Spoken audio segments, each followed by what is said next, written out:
Well, earlier today, we spoke to the victims of the alleged job scam by Rish Kamunge, who detailed their anger and the pain that they have suffered. Listen in. Good evening and welcome back to NTV Weekend Edition. Now tonight, we sit down with the victims of the alleged multi-million shilling job scam linked to TikToker Rish Kamunge. These 8 individuals with me in studio tonight all have one thing in common.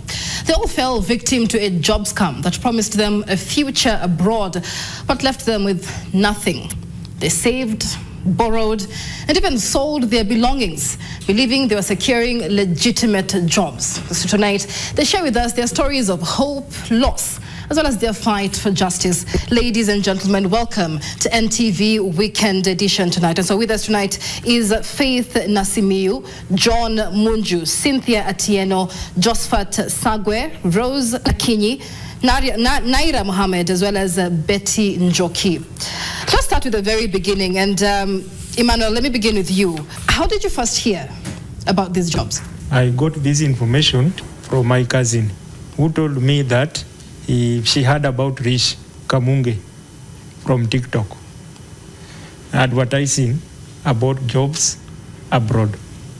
So she asked me if I could develop an instead to go and work abroad, of which I welcome so happily, because I knew the job abroad was going to pay well, rather than the ones we do here in Kenya. And so what kind of job were you promised, and how much was the promised pay? I was promised a job in the construction site. For me, I was going to work as a mason, and the pay was 1,300 shillings for that country, Mauritius, Mauritius rupee. When you convert to Kenyan shillings, that could come to 3,700 per day. So I saw that as a hot cake. What did you need to do to secure that job? Rish only told us you just required to have a passport and the commission and the good conduct and the flight ticket. Yeah. Rose, where did you first hear about these jobs, and what job were you promised? So I'm Rose Akinyi. I first heard Rish, the trust-pin agent, through TikTok. What kind of job were you promised, and how much was the expected pay? For me, I was going to work as a waitress, and the salary was, she said, from 100 to 150 Kenyan money, thousand. Yes. And what did you need to do to secure that job? I gave out 100,000 for the commission. I gave out my passport, my good contract, the yellow fever, and then I paid for the ticket, 140,000. Cynthia, many people watching may wonder, were there any signs or anything that made you feel maybe something was off? The first day I went to the office, I was told that there's a guaranteed job, Luxembourg. I was supposed to go to Poland at first, but they told me there's a job in Poland. So after that, they told me I should pay the commission 200,000 first. Then they will apply for me the job. So I was told to provide some documents, my personal documents, like good conduct, my ID, and my high school certificates, birth certificate, all other documents that are required, and personal so documents. By the time you were providing these documents, by the time you even paying the money, did you have perhaps a case study of someone who'd gotten a job through the same agency that was now doing well abroad? No, I wasn't aware. I just saw. I trusted Rish with my money. Like, if you see Rish, how she expressed herself on TikTok, on social media, actually you'll be captivated with her advertisement, something like that. So I thought she was better for us to find a job. Yeah. Faith, was there anything that felt off for you? By the time I came to meet Rish Kamunge, she was in Nakuru. She told me that she has jobs, which I had a driving license, and I was interested to be a driver. Like in Luxembourg, I heard that the payment there was good. So when I met her in the office, she said that maybe the slots for the driver were not there. So she had to ask if I can change my mind to go to Norway. But I told her, Norway is not good for me because I was not interested. So they still gave me a chance to apply a visa in Luxembourg, of which I went for biometrics 3 times, but I got a denial. No, I don't know if it's a refusal, but the embassy, the Belgium embassy, wanted me to appeal. Now the fourth time, I felt like I was spending a lot at the embassy, which made me change my mind and ask the people, the documenter in the office, who was Georgina. I asked her about the money that I'm spending. So you wanted to go back and return because you'd had the opportunity before. And let's hear from John. And you know, there's been a lot of pain, really, from those who fell victim to this job scam. John, what is your pain today, and what did you have to go through to even get the amount of money that was being requested? Mimi nilijulia Rish Kamunge through TikTok. Hapo hivyo ndo niliamua nitoke nyumbani, nikakuja hadi huku tao, na tukapatana na Rish. Akaniambia ako pale hivyo biashara street 5th floor, na nikaenda hadi huko. So vile mimi nilienda huko, nilipatana na wao na nikapatana na Rish. So yeye ndo mwenye aliniambia zile majobs zenye ako nazo. Nikamwambia alikuwa na mainchi kibao hapo hivyo. So mimi nikamwambia mimi yenye nataka ya Canada. So akaniambia kuko hivi na hivi, ukuje na passport, ukuje na title D, ukuje na zilikuwa vitu mingi. So mimi nilimletea na akaniambia ameanza process. So before aanze lazima nimlete pesa fulani. So mimi nilienda home, tukaongea na Shusho kaniambia it's okay, mimi nitauza hizo ng'ombe ndo uende. So mimi hapo hivyo ndo nilipata pesa ya kwenda. Tulipata ilikuwa pesa ngapi? So mimi nilimpatia 150.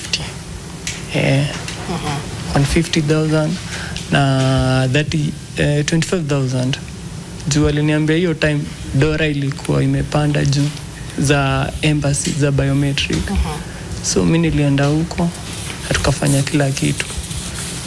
After kukaa kando nikaambiwa nimepata denial. Yeah. Okay. So wewe umepata denial and there's no refund in that event. So mimi kutoka hapo hivyo, unasikia ilikuwa last year mwezi wa 4. So kutoka hiyo time hadi mwezi wa 9 ilikuwa kitu miezi 5 hivi.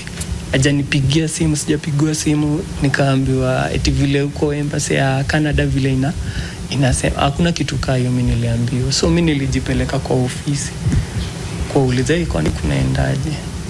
Kwa hivyo ndo nikaambiwa eti nimepata denial. So toka hapo hivyo hadi leo mimi sijaitiwa kazi nyingine, wakaninyamazia. So, okay. Okay.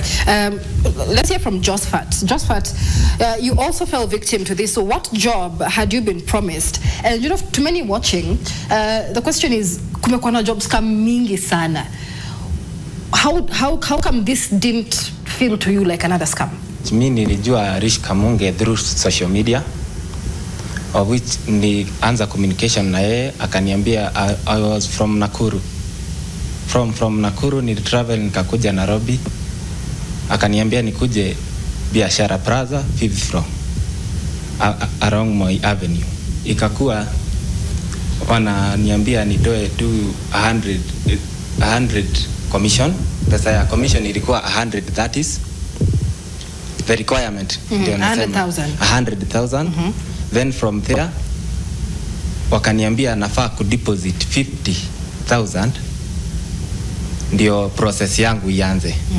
Then from there nikapewa maelezo venye nafaa, vitu zenye nafaa kuwa nazo. From there nikaambiwa nafaa kulipa freight, of which nililipa 142,000 for freight. So total wewe ulilipa pesa ngapi? Total nililipa 192,000 in total. And so after that whole process and paying that money, Josephat, at what point kwako did things start to feel suspicious? Venye niliona mambo imebadilika ni venye mimi mwenyewe nilitravel to Mauritius. Nikafika Mauritius kwa immigration, I was denied to go through kwenda pande ile. So you went all the way to Mauritius? Yeah. You happened to fly all the way? Yeah, I fly, yeah. So what happened next? Sikuwa nimereserve nini hotel booking of which sikuwa haiko imeripiwa. That is the case. Hiyo ndio ilituma nifanye nini? Ni baki hapo. Na walikuwa nafaa ati mtu ukue na some dollars cash. Sasa mimi nikakuwa tu stranded. Venye nilifika wapi?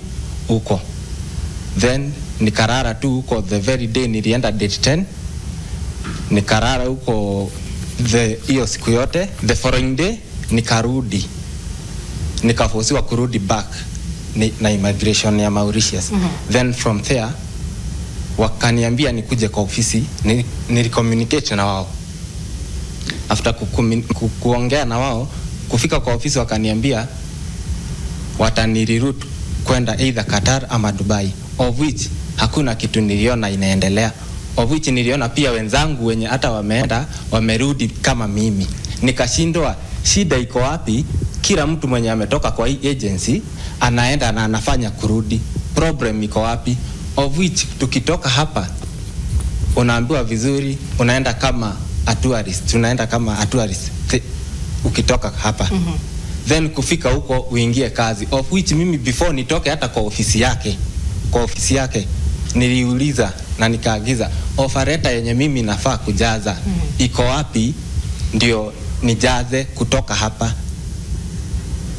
Watu wake wenye walikuwa kwa ofisi wakaniambia hivi, Rich mwenyewe ako kwa ground ananingoja, nikifika ndio nitachukua hiyo agreement, ndio tutaandikiana hapo. After kufika ndio niingie kazi, of which mimi kazi yenye nilikuwa naingia naenda huko kama cleaner, of which nilikuwa nalipwa, walikuwa wameniambia pesa yenye nafaa kulipwa in Kenya shillings ni from 80 to 120.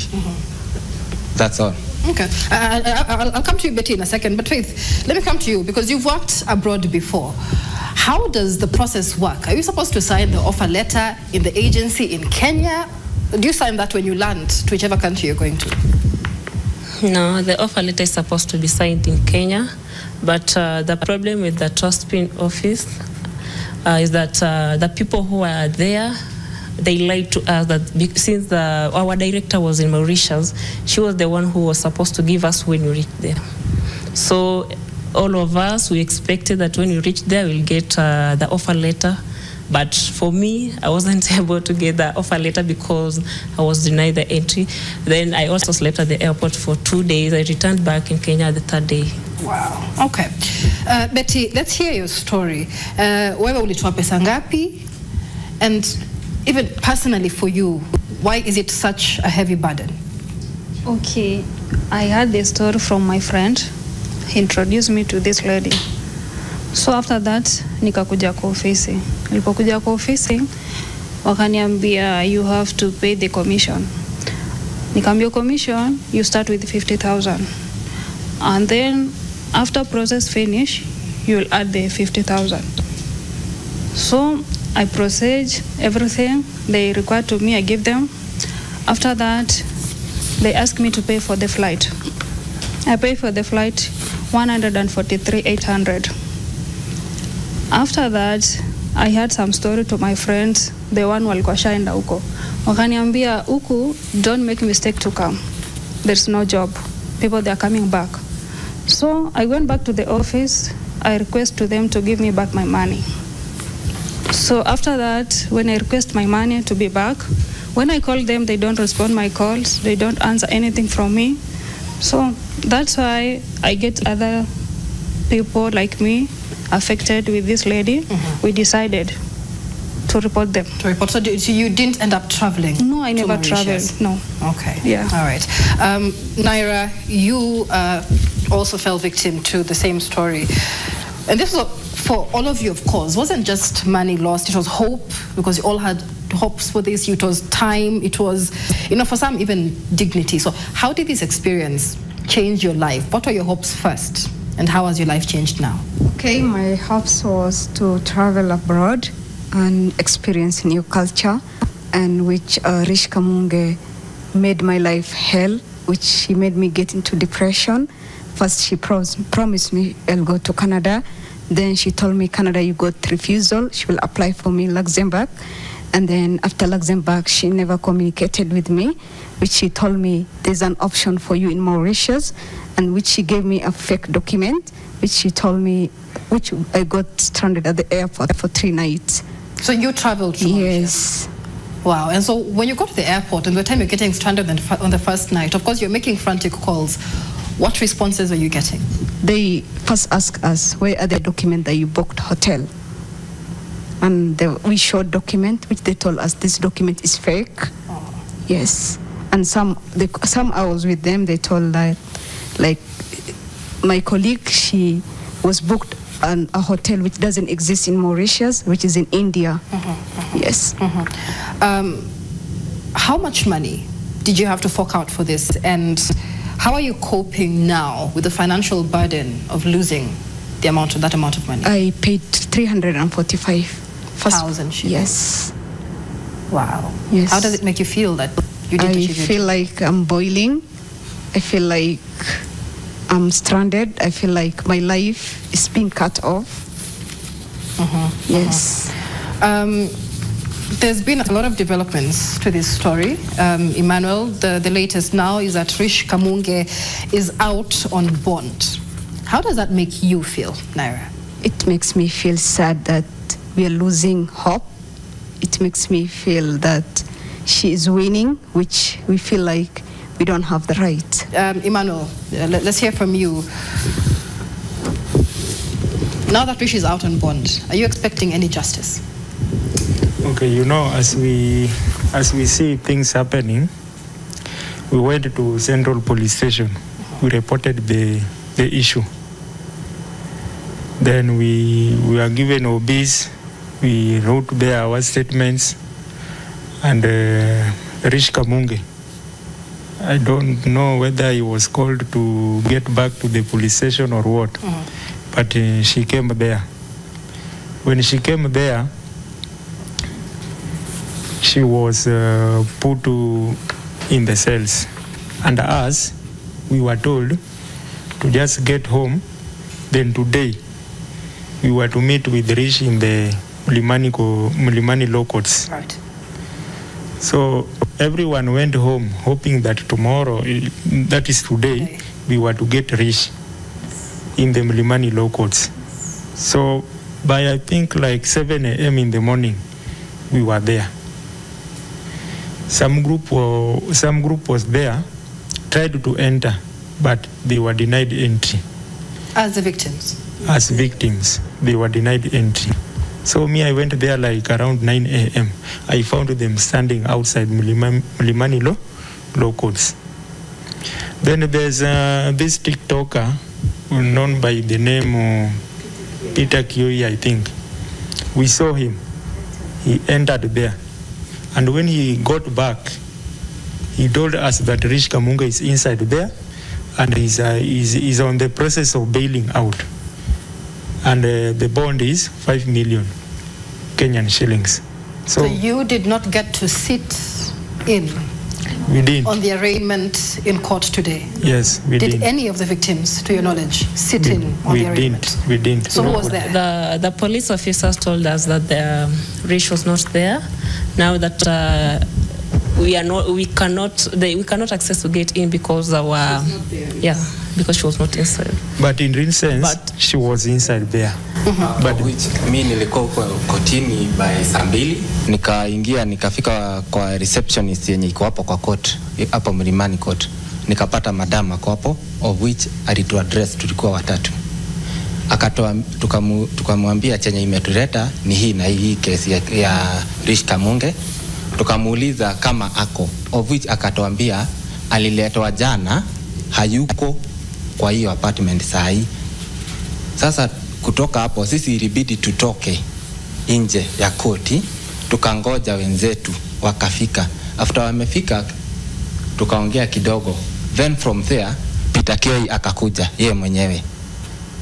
Peter Kioi kufika aliweza kuingia kwa koti, akaweza na akafanya kutoka. Venye alitoka alikuja akatufahamisha ya kwamba Rish Kamunge mwenyewe amempata ako kwa koti, court number 1. Alimpata huko. Nikashindwa kunaenda aje, kwa nini sisi na ni sisi victims wanatupeleka kwa njia yenye ifai, hawatuonyeshi the way forward. Na ni wao serikali, hii ndio serikali na ni sisi ndio victim, tumereport. Na kwani justice yetu iko wapi? Mimi nauliza justice yangu iko wapi na nitapata aje pesa yangu? John, I want to hear from you as we give our closing comments. I mean, wewe ulienda kwa shosh, mkajipanga venye utapata hiyo pesa. If Rish Kamunge is watching right now, what would you want to say to her? Mimi chenye naweza sema, ilishwa leo unaniua. Mi stress manzi zinaniua tu pole pole juu kutoka hiyo time yote mimi hujanipeleka job. Hakuna job na yenye amenipeleka nikakata. Mbona ananitesa? Anipatie do nirudishie shosho, hizo zingine za round nirudishe. Sasa kama mimi nilipotea home. Okay, we hear you, John. We're out of time, unfortunately. Cynthia, let me give you the last comment on this. If Rish were watching right now, what would you say to her? And for all your fellow victims that you're representing, what does justice look like for you? It is not even the first time I'm seeing people crying in her office. And that's why I decided to create a group. The first time Rish humiliated me, she harassed me. She sent a bouncer in court police from central office to send me out of the office because I was demanding for my money back. So I've been seeing people crying in that office so many times because I've been going all the time, every day, like almost every day. There's a rumor, there's a boy who killed himself because of Rish. He was supposed to go to Canada. She doesn't feel that. Very, very briefly, Naira, what is your final comment? My final comment is the National Employment Authority should provoke her license so that she keeps opening new offices every day to make Kenyans fall, to make Kenyans victims, and Kenyans are depressed because of her. Yes. All right, thank you, Naira. And of course, the case is continuing in court as Rish Kamunge was released on bond earlier today. This case raises bigger questions. How many others have fallen into similar traps? Beyond the personal losses, this begs a deeper look into the cracks in Kenya's labor export system. Thank you so much to all of you for speaking to us here on NTV Weekend Edition. And thank you for watching tonight. My name is Michelle Nkele Odhiambo. Good evening and good night.